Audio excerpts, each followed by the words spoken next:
Welcome to the Fantasy Champions Fantasy Football Podcast. Here's your host, Morgan Colby and Rick Lemon. What's poppin', Fantasy Champs? Week 4 in bulk is over. I hope you had a good weekend. I know only 50% of you won. Yep. I almost. Were you a part of that 50% winning or losing? It depends on how many leagues. I guess I was at like 60% win percentage this week. Okay, that's not bad. Leagues I won, I don't remember. But anyway, welcome, fans. Oh, excuse me. Welcome, Fantasy Champions Fantasy Football Podcast. My name is Morgan Colby. I got Rick Lemon on the other side of the screen. What's up? Today we have waiver wires for week 4. So, and I heard this week was pretty abysmal for the waiver wire. Yeah, it looks like it. Nothing to write home about. I guess. I'm trying to find the stats and numbers for the week. All I'm getting on Sleeper is projections. Sam Darnold with 35 fantasy points. Okay, kiddo. Wait, what? He had 2 rushing touchdowns, 2 passing touchdowns. Yeah, that's the most. That's a Kirk Cousins 35 fantasy point game though. He had 2 rushing. He had 2 passing touch. Yeah, but he had 2 passing touchdowns in the last 5 minutes. Fair enough. Yeah, I mean, I guess you got some guys in here that might. Oh goodness gracious, some old as dirt players up in this biz. Yeah, we got some players to talk about. So anyway, yeah, welcome on Fantasy Champions Fantasy Football Podcast. Before we jump into all the fun waiver wire stuff, please head over to Twitter, Instagram, Facebook, TikTok. Give us a follow. If you're listening on Apple Podcasts, Spotify, Stitcher, YouTube, any of those platforms, leave a review, share your friends, subscribe, and then click the bell. Share your friends. What did you say? You said share your friends. Share your friends. No, share with your friends. Subscribe on YouTube, click the bell on YouTube, and then like and comment down below.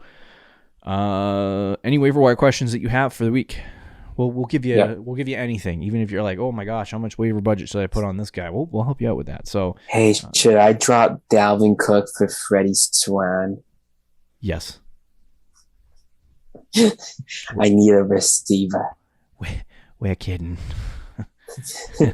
I had DJ Shaq. Somebody would actually do that in total belief. Yeah, and then come back to us and be like, they just have really bad accents. Anyway, so you ready to get started on the waiver wire, Rick? Yeah, let's do it. All right, let's start with the quarterback position. There was some interesting plays this week. We had a certain quarterback who always gets hurt, just Jimmy G. Get hurt on Sunday. Why do I keep yawning every time? Poor Jimmy G, man. Yeah, poor Jimmy. Pops, what did he do? Pop his muscle in his back of the leg? I don't even know. Guy finds new ways to get hurt every single week. He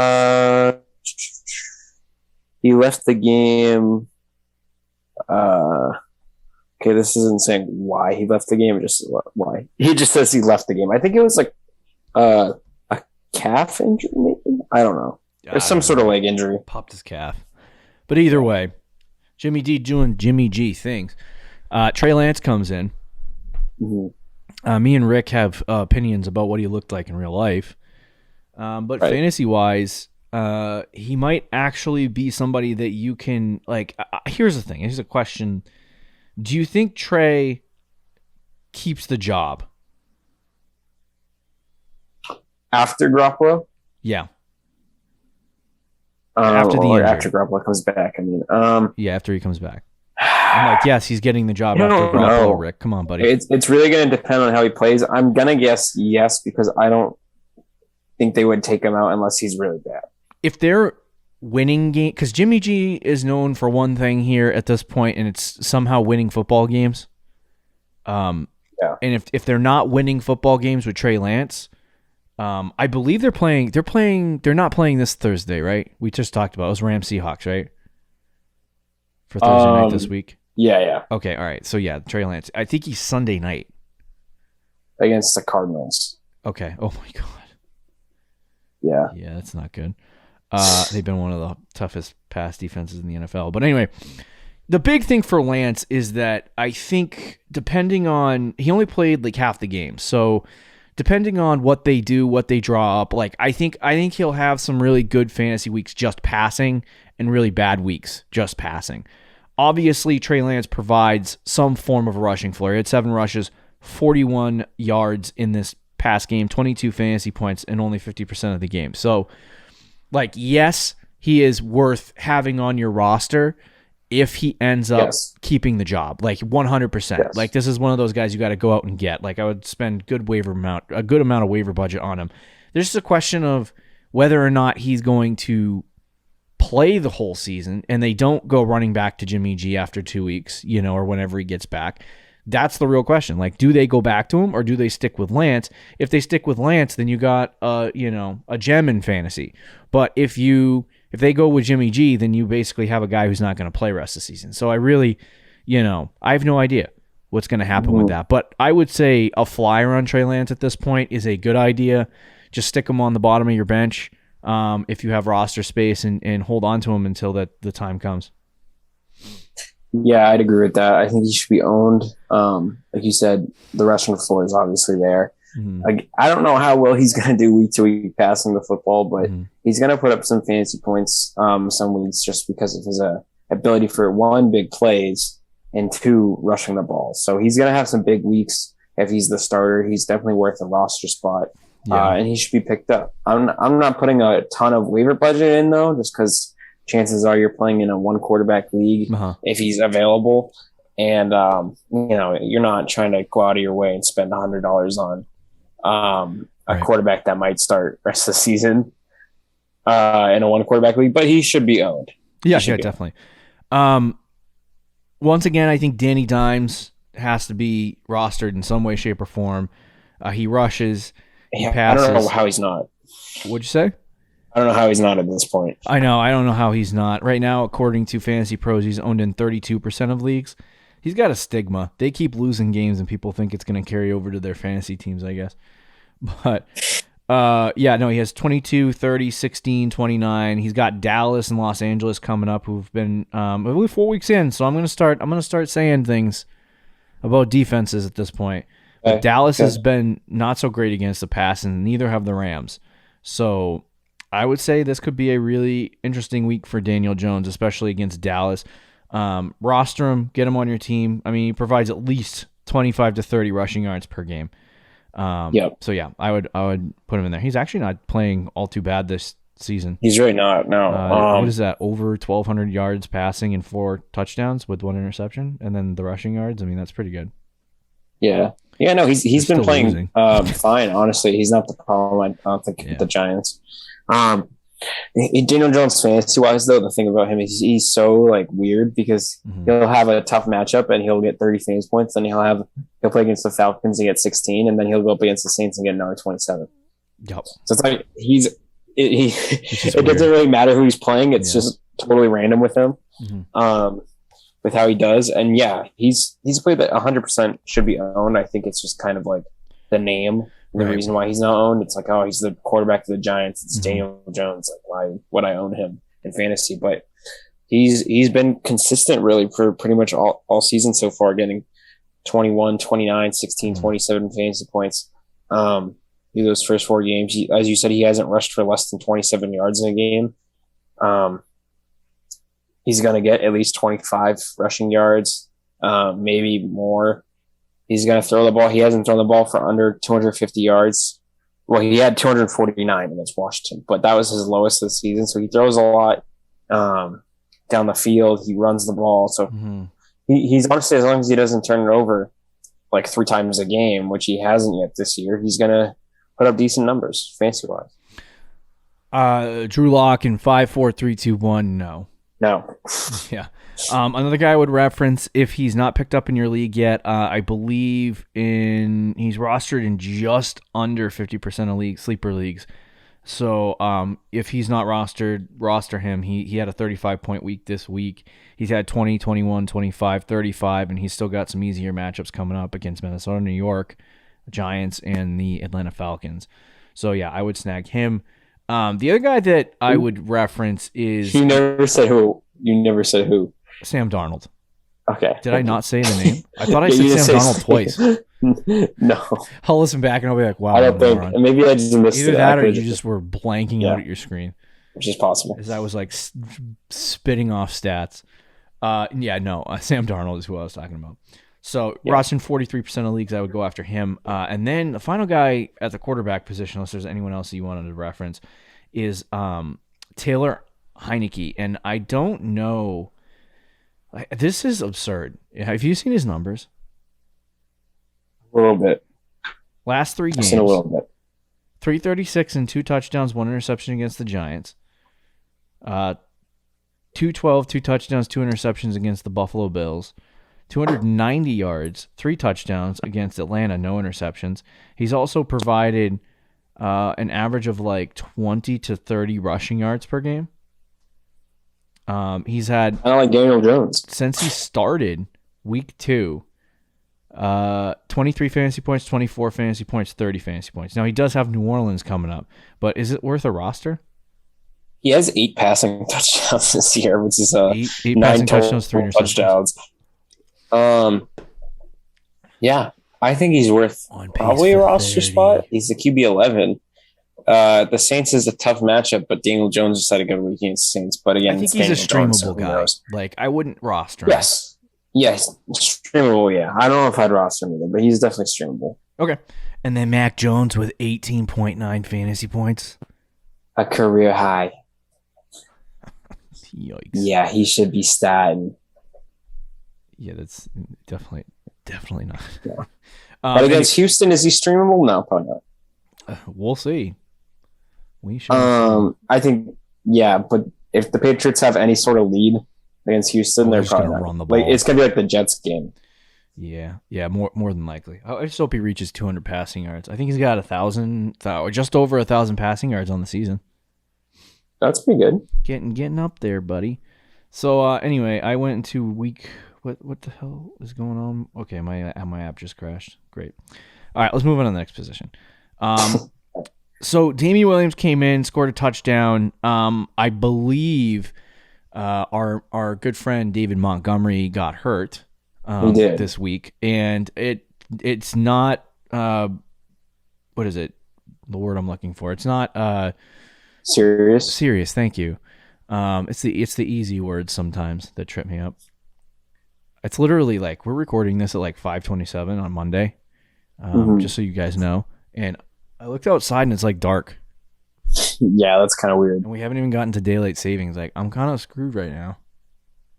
It's gonna be dark. That's the worst. Like, can we talk about that for a second? Like, it's literally the worst. Daylight savings is the worst.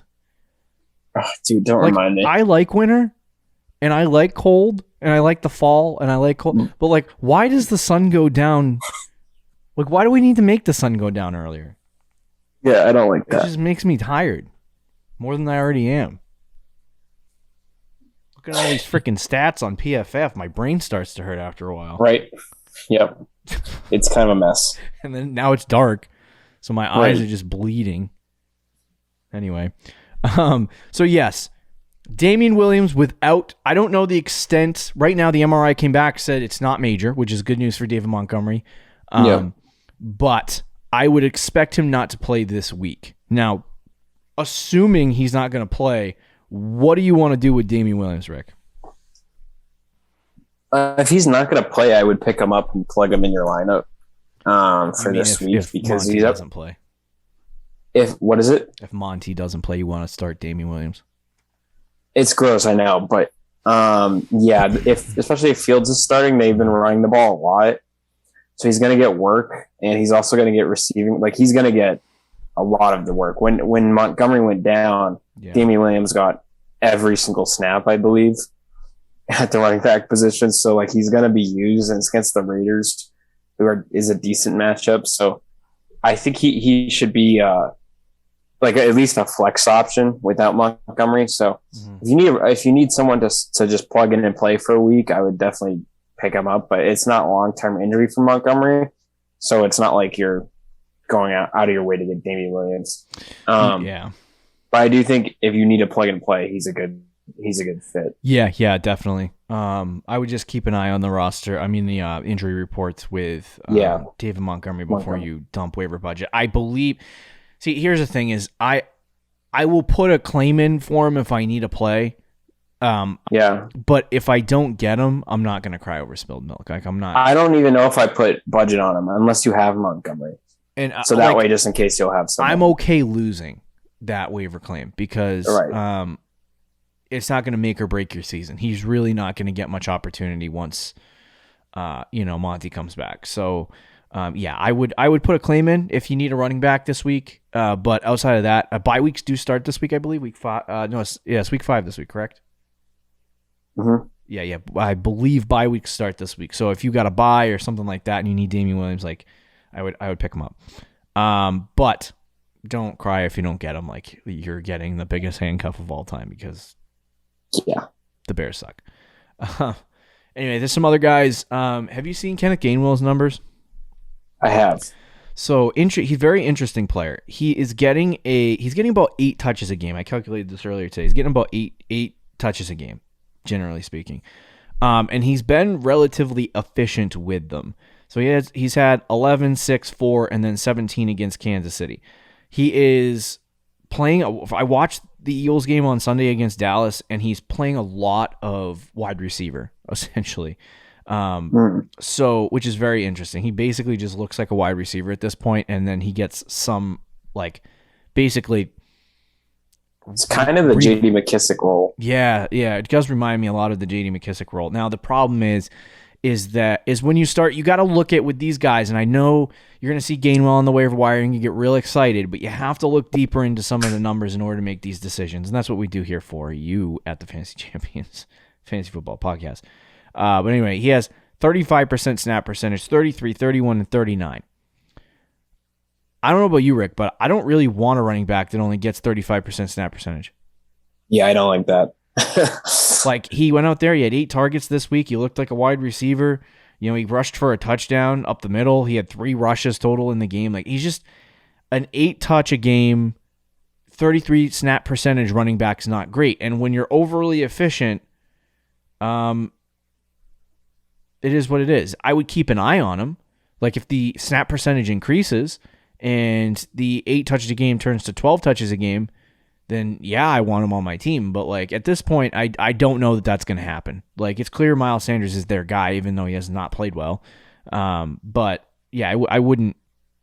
I mean, if you have an extra spot, maybe a flyer at the bottom of your bench, no waiver budget applied. That's the best I could do for him at this point.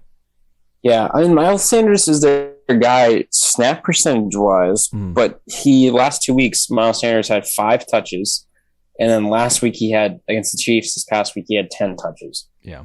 So it's not like he's getting a lot of touches, and Kenneth Gainwell had 9, so it was only 1 less than Sanders, and then last week he had 4, once again, 1 less than Sanders. Right. So they're still using Gainwell a decent amount. Obviously, it's a very low snap percentage, though, so there's his situation's capped off. I think Sanders right now is still the clear guy ahead of him in the depth chart.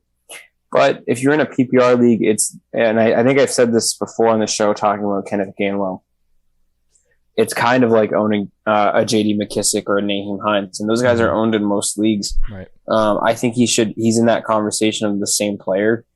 So should he be owned in leagues? Yeah, he should, because he has week-to-week floor with receiving, and then if Sanders goes down at all, he's also a handcuff. So he should be owned, but he's going to be capped off weekly unless there's an injury to Miles Sanders. Yeah, I agree, and I think, I mean, he is our second running back at this point, I would say.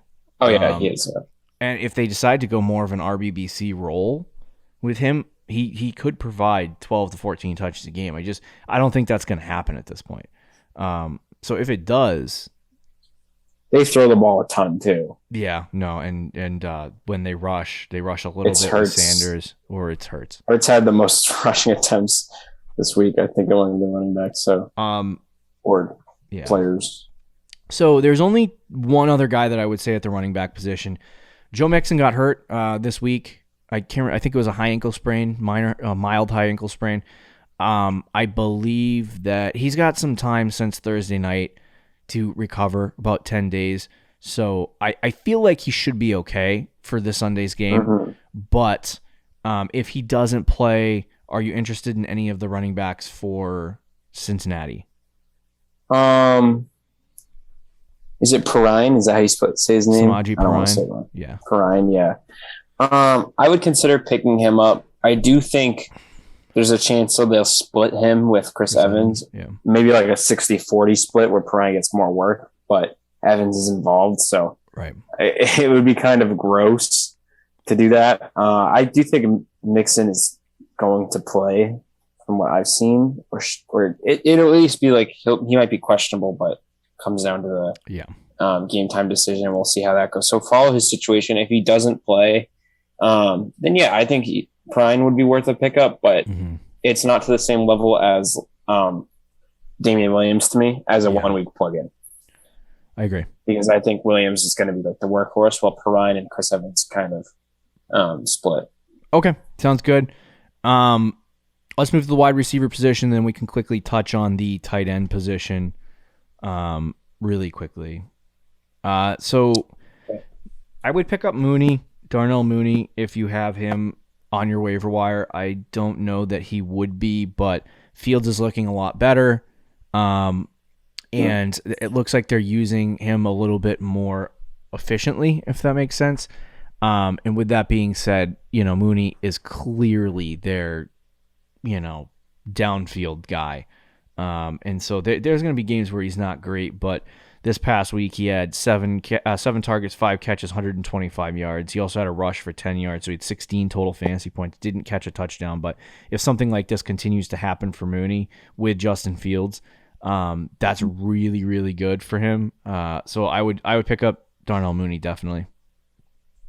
Yeah, Mooney also, it's just one game, or kind of 2 games now, I guess, even though it's hard to count that Cleveland game. But it feels like Mooney has been Fields' top guy, at least this past week it was. And against Cleveland, it was kind of Robinson had 2 more targets, but he still looked at Mooney a couple times, and it seemed like he liked that connection. So I think Mooney will have a good connection with Fields. It's definitely good for Dynasty, and he should be owned in redraft still, because if Fields continues to improve and play well, and even play like he did last week, Mooney could be a startable flex guy week to week if Fields plays well enough. I agree. Curtis Samuel I wouldn't pick up. I know that's a popular one for a lot of people, but he had first game with Washington. His snap percentage really wasn't that high, and he only had 4 targets. So, do you think, though, that is because they were easing him into it? I would think so, yes, but I just want to see him perform well first. That's fair. Before I jump out and sign. And I think people are going to put major waiver budget on him this week, which I think he's going to be good. But I don't like McLaurin is the top guy in that offense, and he's also the red zone threat. And when Logan Thomas is out there, he's a red zone threat. Yeah. So Samuel's going to not get a lot of touchdowns, I don't think, but he could be getting like 8 to 9 points a week just by like getting 6 or 7, like 6 catches a week. But he's going to be capped off. I don't know if I would pick him up this week, like you said. Yeah. Because that is fair. Like you wanted to see him do it first. But I think he's owned in most leagues anyway. Right. He's owned in 60% of leagues. So actually, if you have the roster spot, I would pick up Curtis Samuel, but don't expect anything huge from him. Devonta Parker, if he's on your waiver wire, I would say go out and snag him. On Sleeper, he's 53% rostered, so he might be available in your league. I would definitely add him. His first 3 weeks against New England, Buffalo, and the Raiders are 3 of the toughest pass defenses so far this year against wide receivers. And he only had 10, 6, and 6. But when he played Indianapolis this week, an easier defense against wide receivers, he had 15. He's been getting about 8 to 9 targets a game, which is great, and a good snap percentage. He is on the older side for the dynasty folk, but he has a couple easier matchups against Tampa, Jacksonville, and Atlanta in the coming weeks. So yeah, I would pick him up. Will Fuller also got hurt in the first quarter of that game, so he might be out for 1 to 2 weeks. It looks like. Did he break his finger? Is that what happened? Yeah, I think he broke his finger, so he's gonna be out for like they expect about 2 weeks. So Yeah. next 2 weeks, Parker could honestly be getting like around 15 points a week. Yeah. Another guy that I would reference is, because we're only going to talk about 5 here, is Hunter Renfro. I picked him up in a couple of leagues. He hasn't played yet, according to us, because we're recording this on Monday. But he's had 10, 8, and 16 so far, from what we can see. Been getting about 7 to 9 targets a game. So I feel like he's a decent guy to have safety blanket or safety valve for what's his name, Derek Carr. And I think there's going to be good games for him. He's a guy that you can hold on your bench, know that's going to get 8 to 10 points a game, and then when you need to make a switch on bye weeks, you can do that, with Hunter Renfro. So this could backfire because we are recording this right before the Monday night game, but I would probably say Hunter Renfro over Curtis Samuel if you're looking for one of those guys to pick up. I think Renfro is just really solid in the role that he plays, and he's going to get you consistent fantasy points weekly. He's not going to be the guy that gets 30 points or 20 points even, but he's gonna be solid, kind of like Cole Beasley last year, just plays that slot role and will get a lot of catches. Okay. Would you pick up Bateman? Yeah, I think he's stashed in a lot of leagues. I don't even know. I would consider picking him up, but like, how good do you think he's? No, not great. I don't think he's gonna. I mean, we'll see. They have been throwing the ball a decent amount this year, a little bit more than last year. Yeah. The last few years, actually a good amount more than the last few years. Like, they are throwing the ball more this year. So maybe, I mean, I want to see him play first too in redraft. Obviously in Dynasty, he's going to be owned in every Dynasty league, but in redraft, I do want to just see him play first. Yeah. But I think, he might be worth a stash and just see how he goes this week against the Colts. But yeah, no, he's not top priority. Agreed. All right, let's move to tight ends really quickly and end the show. I did notice CJ Uzama had 24 fantasy points or something ridiculous like that in half PPR. He has one game every year though. It's like 20 I know, points. seriously. He had 2 touchdowns in this game, 6 targets, 5 catches.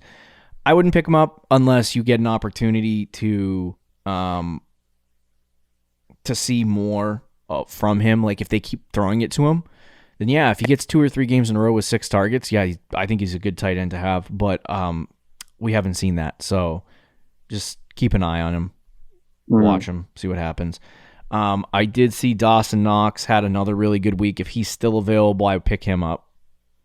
Yeah, I heard. I saw someone on Twitter say he's this year's Robert Tonyan. Do you think that's? He could be fair. I don't know about Robert Tonyan. Like, I feel like Robert Tonyan came out of nowhere. Like, Dawson Knox is actually, he has some draft capital attached to him, and like Buffalo, like he was, if they didn't have so many weapons, I would have actually liked him a lot.